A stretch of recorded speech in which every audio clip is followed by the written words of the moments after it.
It's one of the more uniquely named intersections in the five boroughs, the corner of Ohm and Ampere Avenues in the Bronx. When we first moved in, I thought it was pretty weird, like Ohm, but I said okay. See, how do I spell it, or where is it located? And you just have to give a cross street. They never know about Ohm or Ampere. When it comes to the streets around here, which also include Watt Avenue, Radio Drive, Research Avenue, there is a connection.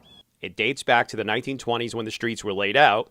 Julia Rice offered the city $1 million to build a now demolished stadium on the southern end of Pelham Bay Park, in memory of her late husband, the lawyer, businessman, and inventor, Issac Rice. His companies were big into electricity. They opened up this beautiful stadium in the 1920s.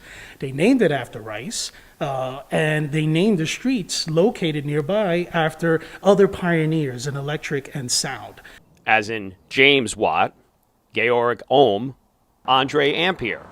For folks living here in Country Club, which, by the way, why it's called Country Club is a whole different story, the ones I caught up with certainly noticed the names, but didn't necessarily know the history behind it. I don't know why it's like that, but I was an engineering student, and I noticed that when I was coming home from class, so that's the only reason I know about it. But I did notice Ohm and Ampere. Radio I didn't associate with Ohm or Ampere, but anyway.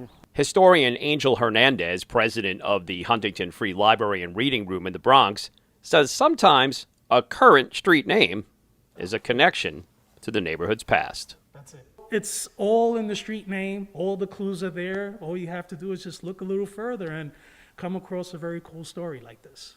In the Bronx, Roger Clark, New York 1.